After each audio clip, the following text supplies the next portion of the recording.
Live from our 7 Tasmania studios, your nightly news with Kim Miller begins now.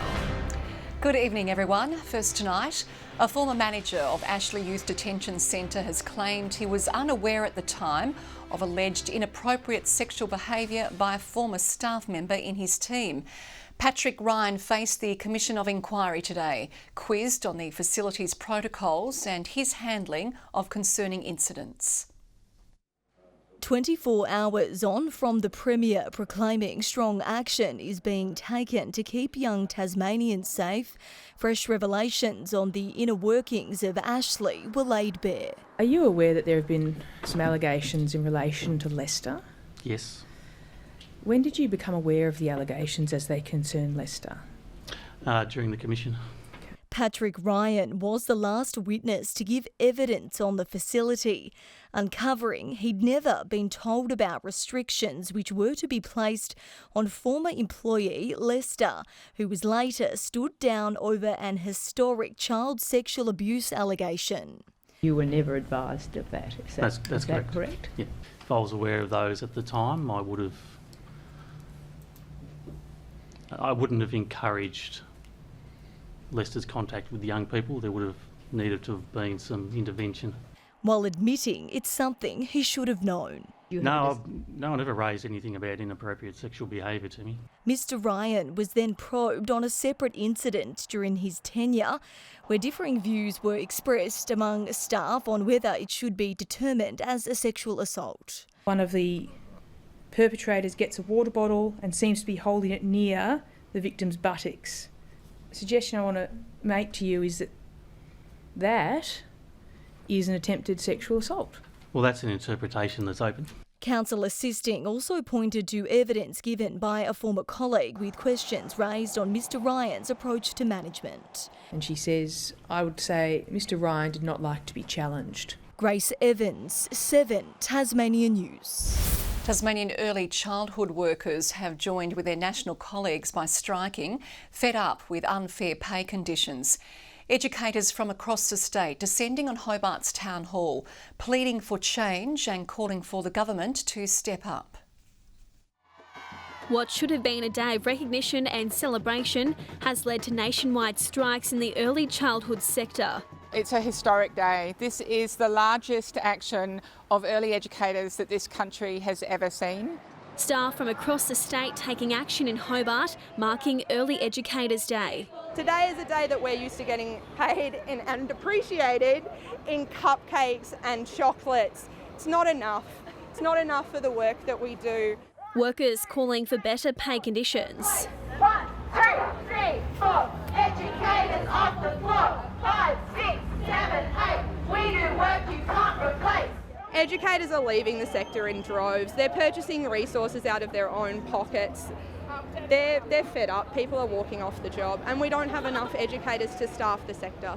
Entry-level staff under the National Award are paid $21.85 per hour, the minimum wage for early learning. We have unfairly, as a country, devalued that work, and we have to say that that stops now. The research has proven that children's brains develop 90% of their adult capacity in the first 5 years, and that's why it's so important that we get the young years right. The community needs to value educators more. Calling for the Rockcliffe government to implement an emergency workforce package. We're asking for better conditions. We are asking for the award to be seriously looked at. Educators have 3 demands. Pay us what we're worth and give us a reason to stay in the sector. The second demand is value early education as education in the same way that we value schools.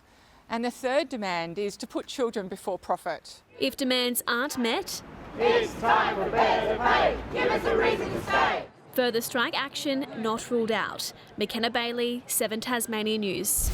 Energy Minister Guy Barnett has defended allegations of financial woes at Hydro Tasmania.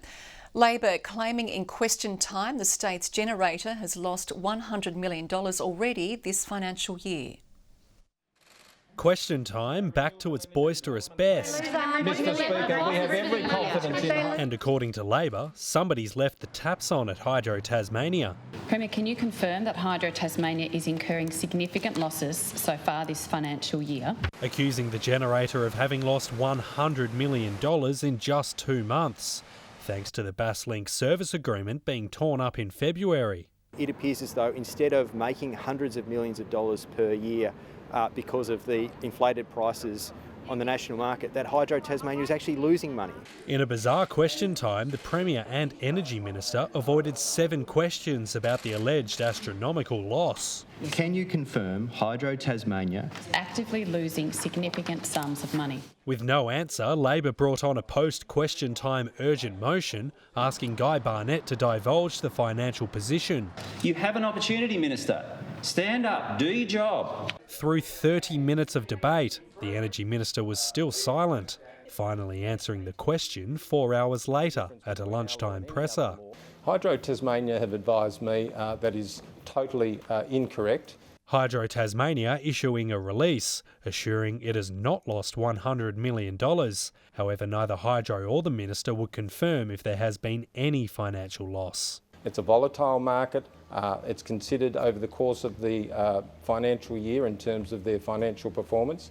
Basslink's receivers are currently auctioning off the company, with a new buyer expected to be announced this month. Josh Duggan, 7 Tasmania News.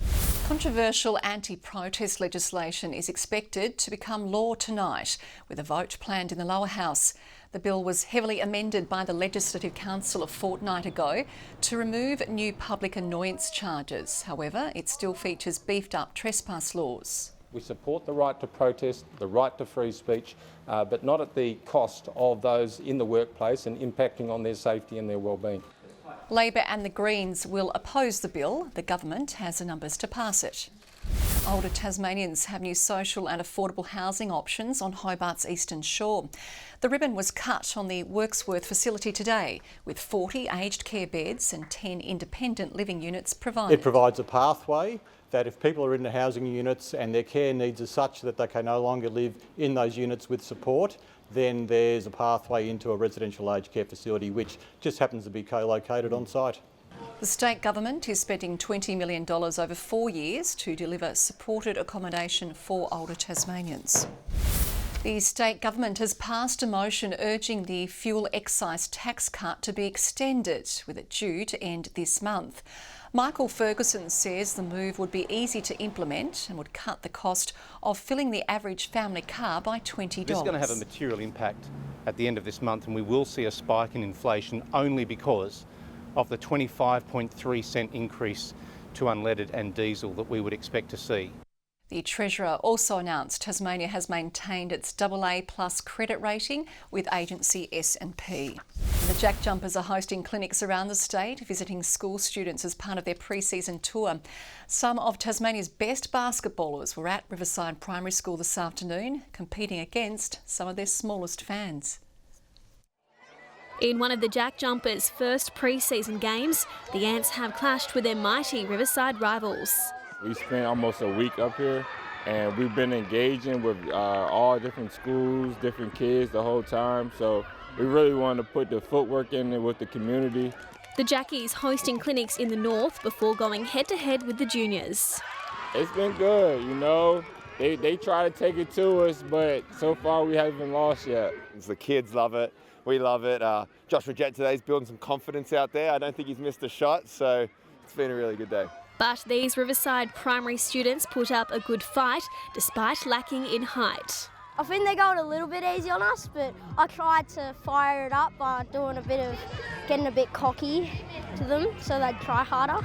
It's definitely really fun. We're very competitive. Riverside does like to win, as the Jack Jumpers do. So I think there's a bit of a connection there. Inspiring the younger generation. It's just a beautiful sport, and that's the Jack Jumpers' goal, is to make it the #1 sport in Tasmania, and that's what we're working towards. McKenna Bailey, 7 Tasmania News. The Bob Brown Foundation has taken to Parliament lawns on National Threatened Species Day, highlighting that Australia's devastating extinction rates are currently the worst in the world. Today marks 86 years since the last captive Tasmanian tiger died at Hobart Zoo. Swift parrots, masked owls and Tasmanian devils are some of the next at risk of extinction. The foundation is calling on the government to take urgent action before it's too late. Meanwhile, Tasmanian researchers are on the brink of curing a common cancer threatening the endangered Tasmanian devils. The Menzies Institute developing new medication hoping to heal the state of devil facial tumour disease. COVID-19 may have caused worldwide panic, but for these local researchers it paved the way to a groundbreaking discovery.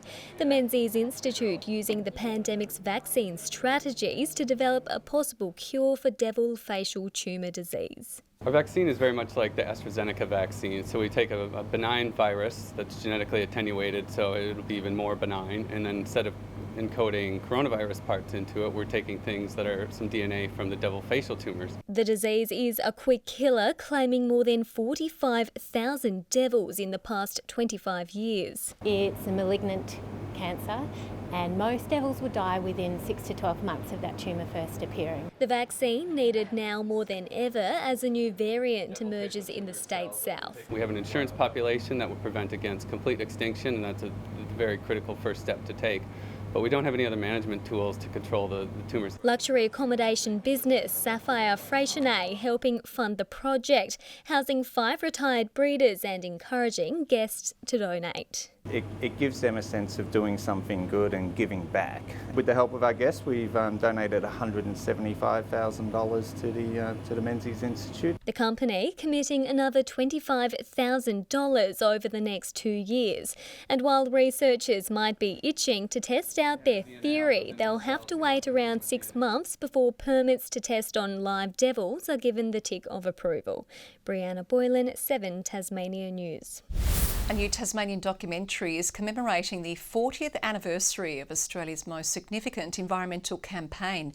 10 years in the making, Franklin features never-before-seen footage of the Franklin River protests and follows Oliver Cassidy as he retraces his father's steps. My father passed away 10 years ago and left me a journal that he'd written outlining his rafting trip down the Franklin River to join the blockade in early 1983.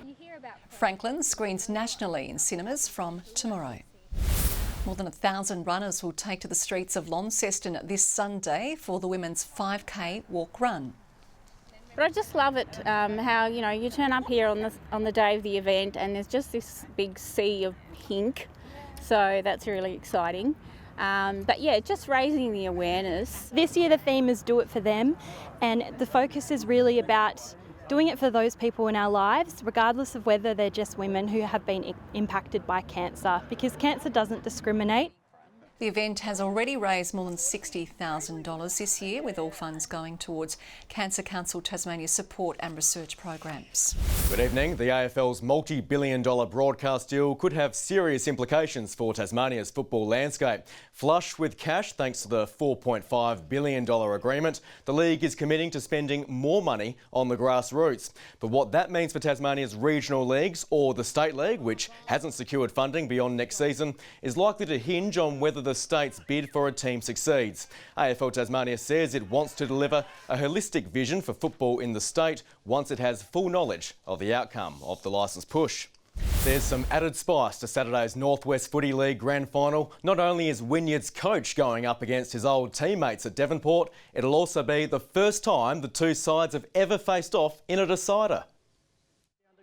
It's one of Tasmanian football's great anomalies. Devonport and Wynyard, both founded more than 130 years ago, but never in the big dance at the same time until now. Fantastic achievement to be able to get through to a grand final with such a small town. And if anyone wants to be on the right side of history, it's Beau Sharman. The last time Wynyard's playing coach was at Latrobe for a grand final, he was playing for Devonport. A lot of close friends in that group, but once we run across that white line on Saturday, I just think it'll be hell for leather. Devonport is used to the grand stage. The Magpies are the reigning premier after beating Penguin last year. It's also the club's fourth grand final appearance in a row. We're also very realistic and understand that we've still got that mountain to climb. And a tall mountain at that. Wynyard is the only side to have downed Devonport this season. The Cats also boast newly crowned Bulldog medalist Callum Kubicki. I just think it's about who can handle their nerves and handle the occasion the best. We've had a very settled back six throughout the year, and we've got a very versatile forward line with some talls and some shorts. And plenty of extra support on the boundary. Our Magpie Army will be out there in full voice supporting our boys, and so I'm looking forward to a terrific match between two really good teams. But only one good enough to take home the flag in this history-making grand final between the clubs. Kyron Bacon will be back in Tasmania this weekend after finishing third in the E1 junior class at the International 6 Days of Enduro in France. He was also part of the Australian team, which finished fifth in the world. Bacon will return to racing in the local grass track series on Saturday at Bakers Beach. After claiming the NBL1 South Conference title, the Hobart Chargers will face Northern champions Gold Coast Rollers in the national finals. The Chargers have earmarked Jacob Richards to contain the Gold Coast danger man Lamar Patterson. Make him work as hard as he can. It's 3 games in 3 days. He's had some injuries along the way, so hopefully he won't do too much damage against us. The Chargers play on Friday night. The Jack Jumpers' newest sharpshooter says there's plenty more to work on. American import Rashard Kelly nailed 20 points for Tasmania in the side's 88 to 83 point win over South East Melbourne Phoenix in their pre-season clash at Ulverston. A mid-game resurgence from the Phoenix exposed holes in the Jack Jumpers' defensive game. As players, you see a lead, you think that the game might be over, and we got to learn to play for the full 40 minutes. Fans in Launceston can catch the side at Elphin tomorrow night. And a new behind-the-scenes documentary series is about to drop, highlighting the Jack Jumpers' first season. I hadn't seen my wife in 14 months and my daughter in 18 months, that I didn't know if it was really worth it anymore. You guys can go. It's being released on September 18. The Last Dance featuring Scott Rothkin. How good? Good one, looks good. Good evening, Hobart 14 degrees today. Launceston, King Island and Strawn all on our high of 16, Burnie 13 and Devonport 15. Lyoweenie's -2 was the lowest overnight as temperatures during the day were mostly within cooee of average. Flinders Island, along with Smithton, Friendly Beaches, Bushy Park, Grove and Waiatina all 15. Low Head and St Helens 14 degrees. A light shower spotted today over the north and east as low cloud gathered there and gradually built up across the state later on this afternoon. A large frontal cloud band is over the Bight and extends up and across to the east of the nation. Areas of cloud over the Northern Territory as well. Tomorrow, the ridge of high pressure moves to our east, directing a northeasterly airstream over the state. However, the low pressure system will loom large by the end of the day. Winds east-northeasterly, as stated, up to around 30 knots over the north and east and fairly stiff all around the coastline. In fact, we have a strong wind warning that's been issued by the Bureau from Sandy Cape in the northwest all the way around the state clockwise to Low Rocky Point. Forecast for tomorrow in Hobart, 16 a shower or two, same for Cygnet and 18 the top for New Norfolk with showers increasing. Launceston showers increasing, 18 the high, 17 for Devonport, showers on the way and increasing over Campbelltown as well. 15 for Burnie, showery for Strawn, 19, 17 the top for Smithton, and along the east coast, 16 for St Helens, showery, Swansea 15, 14 for Fingal. Wet everywhere tomorrow. And Friday, rain and showers continue, more frequent over the north, an isolated storm over the west.